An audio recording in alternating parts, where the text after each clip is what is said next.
एक तोप को अधिकतम दूरी तक फेंकने के लिए किस कोण पर दागा जाना चाहिए? आपने देखा होगा कभी कभी हम टीवी में या फिल्मों में देखते हैं, तो वो जो तोप रखी रहती है तो इस टाइप से होती है।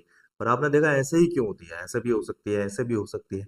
इस टाइप से इसलिए होती है कि 45 डिग्री पर अगर हम अपना एंगल 45 डिग्री पर बनाएंगे, अगर हम बॉल भी फेंक रहे हैं साइंस के अकॉर्डिंग, ध्यान से समझिएगा, तो उस समय आपकी दूरी सबसे ज्यादा होगी अगर आप अपने आप को 45 डिग्री के एंगल से बनाते हैं। तो वो आंसर क्या होगा? 45 डिग्री होगा। वहीं पर देखें तो न्यूटन से पहले किसने बताया था कि सभी वस्तुएं पृथ्वी की ओर आकर्षित होती है? यानी न्यूटन से पहले भी किसी ने बताया था। तो याद रखिएगा, हमारे यहाँ विद्वानों की कमी नहीं है। तो विद्वानों की कमी नहीं है, तो याद रखिएगा वो विद्वान कौन थे? ब्रह्मगुप्त जी ने बताया था। वहीं गोलियों की तोप को किस कोण से फेंका जाना चाहिए जिससे वह अधिकतम दूरी तक जा सके?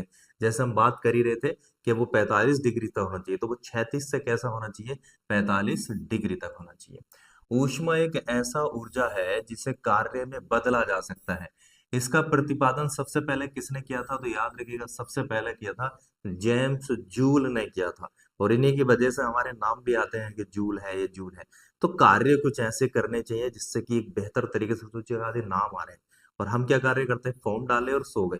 क्या सोचते हो? गब्बर की तरह बहुत खुश होंगे कि भाई साहब ने फॉर्म डाल दिया, बस वैकेंसी आपके लिए रखी है। भाई मेहनत करना है, आपको स्ट्रगल करना ही पड़ेगा। नेक्स्ट क्वेश्चन देखते हैं, किस वैज्ञानिक ने सबसे पहले दो बूंदों को टकरा कर गिराया था? तो उस वैज्ञानिक का महान का नाम है डेवी जी।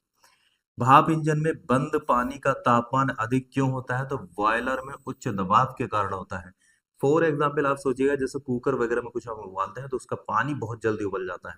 किस लिए हो जाता है? आप समझते हैं कि उसका टेम्परेचर कंट्रोल अंदर ही होता है, जिसकी वजह से वो बॉयल बहुत जल्दी होने लगता है।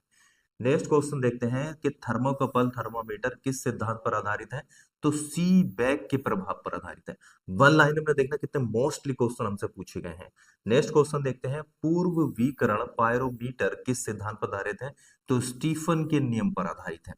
वहीं दूर की वस्तुएं जैसे सूर्य आदि ताप को कौन सा एक थर्मामीटर नापता है? तो आपने देखा होगा कोरोना टाइम में एक मशीन आती थी जिसको इस तरह से दूर से लगाया जाता था और उसका टेम्परेचर नापा जाता था। जी बिल्कुल, टेम्परेचर सही नाप लेता है। सूरज का टेम्परेचर हमें कैसे पता है कि उसका 6000 डिग्री प्लस है? कोई उसके पास तो जा नहीं सकता। तो ऐसे एक उपकरण बनाए गए हैं जो दूर से उसके टेम्परेचर को एब्जॉर्ब कर लेते हैं, तो वो उसको कहा जाता है पायरोमीटर। तो याद रखिएगा, किस तापमान पर, मोस्ट से मोस्ट क्वेश्चन, बहुत बार साइंस का बहुत पॉपुलर क्वेश्चन है, किस तापमान पर सेल्सियस और फारेनहाइट थर्मामीटर एक ही होते हैं? तो याद रखिएगा, -40 डिग्री पर ये दोनों बराबर ही होते हैं। सेल्सियस पैमाने पर 0 डिग्री, फारेनहाइट पैमाने पर